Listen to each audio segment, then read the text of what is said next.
ሊሃ 10,000 ብር ከፍላ በሮቢ ላይ አስደገመችበት።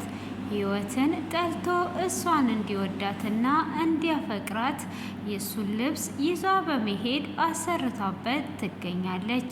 ከሮቢ አባት ጋራ በመተባበር ይሄንን ነገር ያደረገችው ሮቢንም በፍጹም ከህይወት እንድትለያይ ሳይሆን እንደ ህይወት እንድታፈቅረኝ ነው የምፈልገው ብላ ስትለውም ሁለት ልብ የለኝም፣ እኔ በአንዱ ልቤ ህይወትን እስከ መጨረሻው አፍቅሬያታለሁ። የእኔ ፍቅረኛ ህይወት ብቻ እንጂ ሌላ ሰው የለም በማለት ይመልስላታል።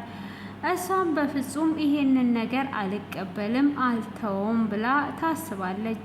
ሆኖም ለሮቤል አባት ትደውልና እንዴ ምን አደረግሽ ብለክ እንኳን አትጠይቀኝም እንዴ ብላ ትለዋለች። እኔም እያፈላለኩ ነበር ምን አደረግሽ ታዲያ ብሎ ሲላትም አይ አግኝቻለሁ ብላ ትለዋለች። እንደዛም ከሆነ በጣም ጥሩ ነው ካገኘሽ፣ ካዲያ እንዴት ነው በማለት ሲጠይቃት 10,000 ብርና የሮቤልን ልብስ ይዘሽ ነይ ብሎኛል ብላ ትለዋለች። አይ እንደዛ ከሆነ አሪፍ ነው፣ ስለዚህ ልብሱን ይዘሽለት ትሄጃለሽ፣ አንድ ላይ ይዘን እንሄዳለን፣ ምንም ነገር አታስቢ፣ ብቻ ከዛች ልጅ እንዲለያይ እፈልጋለሁ ብሎ ይላታል።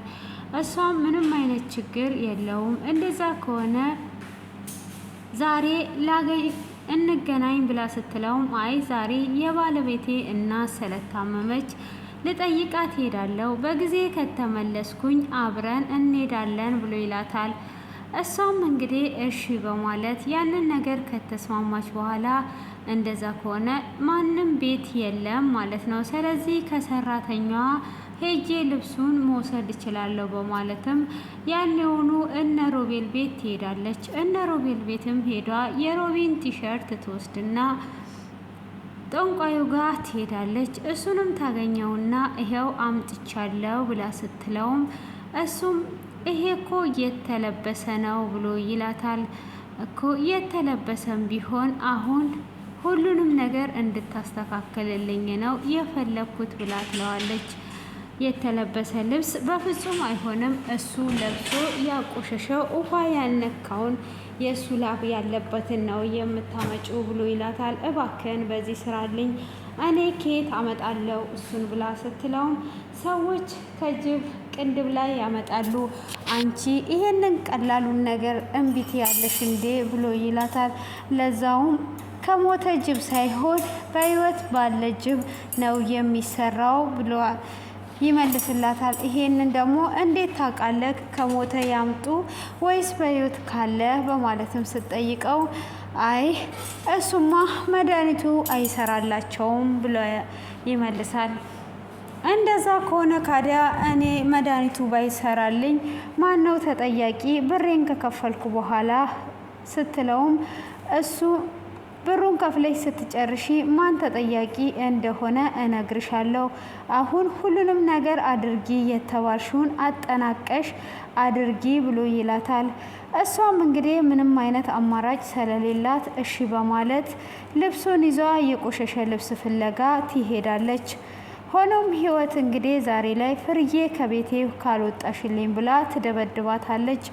እሷም እባክሽን አትደብድብኝ፣ ካሁን ወዲህ ብትመችኝ በፍጹም አልለቅሽም ብላ ስትላትም ትጨዋለች። ሆኖም እንግዲህ አቶ ታደለ ይመጣል። አቶ ታደለም በመጣ ሰዓት ምን እየሆናችሁ ነው ያለሽው?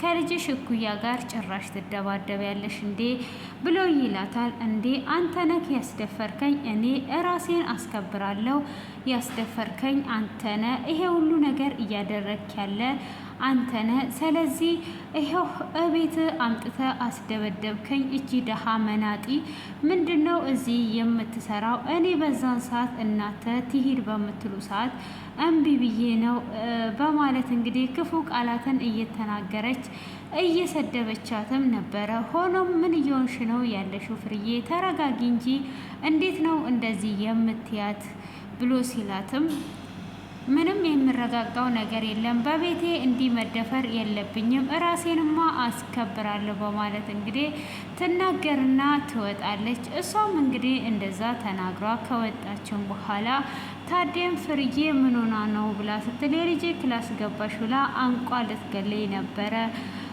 በማለት ትመልሳለች። እስቲ ልጄ ተጎድተሻል ወይ ብሎ ሲጠይቃትም ጫፌን እንዳትነካኝ እንድትነካኝ አልፈቅድልም። አንተ እኮ እኔን ልታስገድል ለደመኞች አሳልፈህ የሰጠኸኝ ሰውነ ብላ ትለዋለች።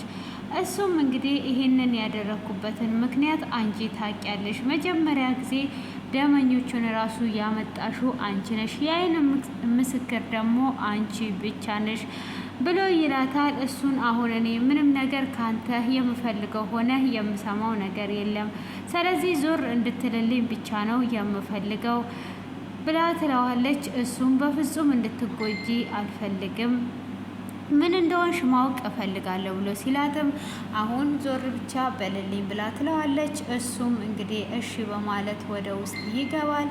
ውስጥም ከገባ በኋላ ፍርዬን ምንድን ነው አንቺ ከህፃን ጋር እንዴት ነው የምትደባደቢው?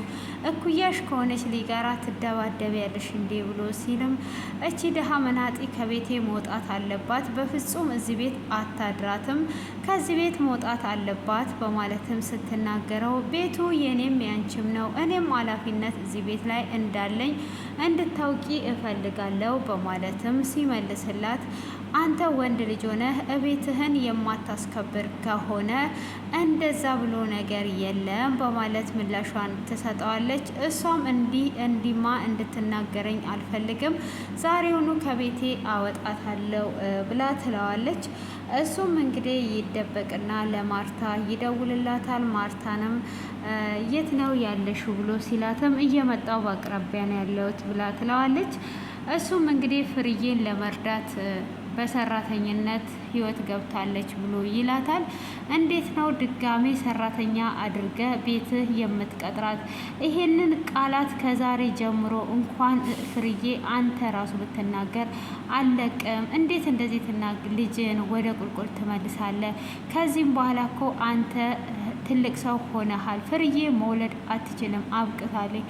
ዘርህን የምታስቀጥልልህ ህይወት ብቻ ናት። ፍርዬ ከዚህም በኋላ የቤት ሰራተኛ ብላ በአባቷ ቤት ብትጠራት አለቃትም በማለት በዛቻ ትናገራለች። ምን እየሆንሽ ነው ያለሽው? ፍርዬን እኮ ነው እየተናገርሽ ያለሽው።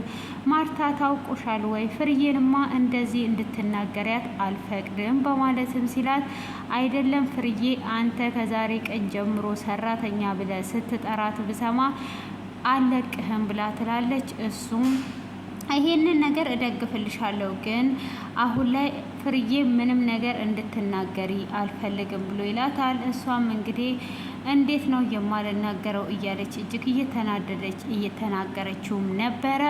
ሆኖም እንግዲህ ደመኛቸውም ተጠቁሞ በሌላ ስምም ቢሆን እየፈለገው ነበር፣ ስልኩም አይሰራም ብሎ ይላታል። ማርታም በቃ እኔ ላስፈልግ ምንም ችግር የለውም ብላ ለመፈለግ እያሉ ነው ማለት ነው። ሆኖ እንግዲህ ህይወት ለሮቤል ትደውልለትና ከዚህ ቤት መውጣት እፈልጋለሁ እና የምናርፍበት ቤት አግኝታል ወይ?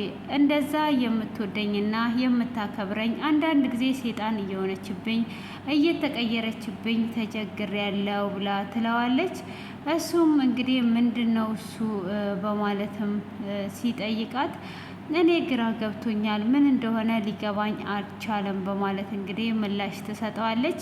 እሱም በዛ ሰዓት እንዴት እንደዚህ ፍርዬ ትናገራለች ብሎ ሲልም አሁን በቃ ከዚህ ቤት መውጣት ነው ያለብኝ፣ የማርፍበት ፈልግልኝ ብላ ስትለውም እሱ ምንም እንዳታስብ ይላታል። በመንገድ ላይም እንግዲህ ራሔልን ምን ነው እያሰብኳት ነው እህት አገኘው ብዬ ሳላቅ እሷም አመለጠችኝ፣ እናቴም ትቷኝ ሄደች በማለት እንግዲህ ምላሽ ለራሱ እየሰጠ ሊያ ትመጣለች። ሊያም እንግዲህ ህይወትን የማትተዋትና እኔን የማታፈቅረኝ ከሆነ ብላ ትላለች። ለቅሶም እንደሄደች ትነግረዋለች። እሱም ምንም ነገር አገባሽም ከኔና ከህይወት ራቂ ብሎ ይላታል። እሷም በፍጹም አርቅም እያለች ነው እንግዲህ። ሮቤልም ድጋሜ ህይወት ጋር ይደውልና አድራሻውን እልክልሻለሁ መምጣት ትችያለሽ ወይስ እኔ ልምጣ ሲላት፣ አረ እመጣለሁ ሮቢ አንተ እንዳትጨነቅ ብላ ትለዋለች።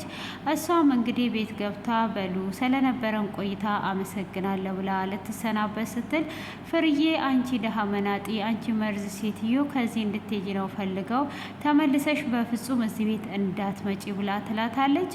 እሷም ተመልሼ እመጣለሁ አላልኩሽም አሁን ልሰናበታችሁ ነው ብላ ስትልም፣ ሆኖም ታዴ አሁን ለፖሊስ አሳልፈሽ እንደማሰጭኝ በምን እርግጠኛ ነኝ ብሎ ይላታል።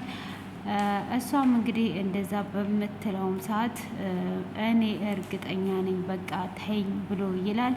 እሷም እንግዲህ እንደዛው እየተባባሉ በይ አሁን ውጭልኝ ብላ በስተ መጨረሻ እየተሰናበቱ እያለ ለፖሊስ አሳልፈሽ ብቻ እንዳሰጪ ብሎ ሲል እሱ እዛ ሄጄ እወስናለሁ ብላ ትለዋለች። እንግዲህ ታዴም እጅግ ፈርቶ እያለ ክፍሉ ተጠናቋል ማለት ነው። እንግዲህ ሊያም አስደግማ ሮቤልን ወደ ራሷ ለማድረግ እየጣረች ነው። እንግዲህ ራይልም ሞቷ ጓደኛዋ ነኝ ብላ መታለች ማለት ነው።